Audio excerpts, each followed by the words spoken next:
السلام علیکم ورحمۃ اللہ وبرکاتہ۔ معزز ناظرین اکرام، آج ہم تربیتی چینل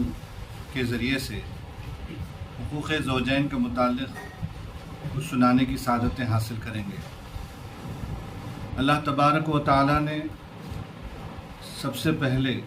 جو رشتہ قائم کیا ہے وہ رشتہ ہے میاں بیوی کا۔ جیسا کہ بتایا جاتا ہے حضرت سیدنا آدم علیہ السلام کی تخلیق ہوئی اور اللہ تعالیٰ نے آپ کو جنت میں رکھا، اور جنت میں آدمیت کا سب سے پہلا رشتہ اماں حوا سے ہوا، یعنی حضرت آدم علیہ السلام کی دائنی پسلی سے اللہ تعالیٰ نے اماں حوا کو پیدا کیا اور دونوں کے درمیان نکاح فرمایا۔ تو معزز سامعین، اس طرح دیکھا جائے تو جو سب سے پہلا رشتہ قائم ہوا ہے وہ میاں بیوی کا رشتہ ہے۔ تو لہذا میاں بیوی کا رشتہ بہت ہی اہمیت کا حامل ہے، بہت ہی برکتوں کا حامل ہے، اور یہاں تک کہ یہ رشتہ کس طرح قائم کیا جاتا ہے؟ یہ رشتہ نکاح سے قائم کیا جاتا ہے، اور نکاح کے متعلق اللہ کے پیارے حبیب حضور تاجدار مدینہ صلی اللہ علیہ وسلم کا فرمان عالی شان ہے، النکاح من سنتی، نکاح میری سنت ہے۔ اور یہ نکاح صرف نبی پاک صلی اللہ علیہ وسلم کی سنت مبارکہ نہیں بلکہ انبیاء اکرام کی سنت مبارکہ ہے، تاجدار انبیاء کی سنت مبارکہ ہے۔ تو نکاح سے رشتے قائم ہوتے ہیں۔ نکاح اللہ کے نبی صلی اللہ علیہ وسلم نے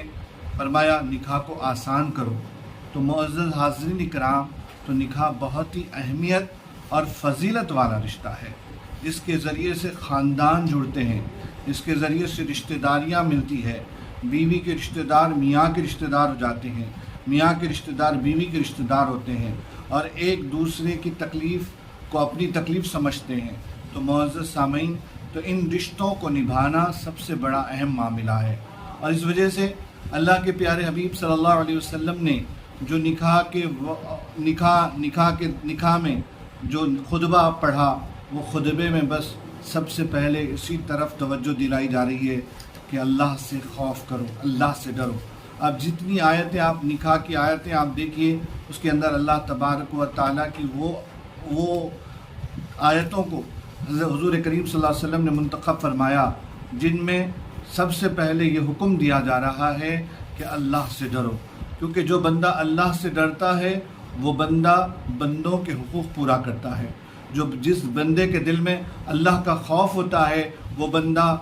دوسروں کے حقوق ادا کرنے میں کوئی کوتاہی نہیں کرتا، اور جس کے دل میں اللہ کا خوف نہیں ہوتا ہے وہ کسی کے حقوق ادا نہیں کرتا، وہ کسی کے ساتھ صحیح پیش نہیں آتا۔ تو خاص طور پر نکاح کے اوقات میں ان آیتوں کو انتخاب فرما کر پیارے آقا علیہ السلام نے ہمیں یہ میسج دیا، یہ پیغام دیا کہ تقوی بہت اہم چیز ہے، اور ساتھ ہی ساتھ میاں کو چاہیے کہ اپنے بیوی کے حقوق کو پورا کرے،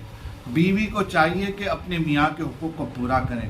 اور یہاں تک کہ بتایا گیا کہ گرچہ اللہ تبارک و تعالی کے علاوہ کسی کو سجدہ روا ہوتا تو بیوی کو یہ حکم دیا جاتا کہ وہ اپنے شوہر کے سامنے سجدہ کرے۔ اللہ کے پیارے حبیب نے یہاں تک فرما دیا کہ بیوی کے لیے میاں کا مرتبہ وہ ہے، شوہر کا مرتبہ وہ ہے، کہ شوہر کا مرتبہ وہ ہے کہ گرچہ سجدہ کسی کو خدا تعالیٰ کے علاوہ روا ہوتا تو وہ ذات شوہر کی ہوتی۔ تو معزز سامعین اکرام، تو یہاں ہمیں اس بات کا پتہ چلتا ہے کہ بیوی کو چاہیے کہ اپنے شوہر کی عظمت کو جانیں، اپنے شوہر کے مرتبے کو جانیں، اور اپنی شوہر کی اطاعت کریں، اور جو وہ اطاعت کریں جو اللہ اس کے رسول کے احکام کے مطابق جو اطاعت ہو وہ اطاعت کرے، گرچہ وہ شریعت کے علاوہ کا حکم ہو رہا ہے تو اس سے دور رہیں، کیونکہ احکام خداوند قدوس سب سے پہلے ہمارے لیے، رسول پاک صلی اللہ علیہ وسلم کی فرما برداری سب سے پہلے ہمارے لیے، اس کے بعد حقوق شوہر ہے، اور اس کے بعد حکم شوہر ہے۔ تو بہرحال معزز سامعین، یہ تو بتایا گیا، اور پھر اس کے بعد یہ بھی بتایا گیا کہ بیوی کے ساتھ اچھے طریقے سے حسن سلوک کیا کرو۔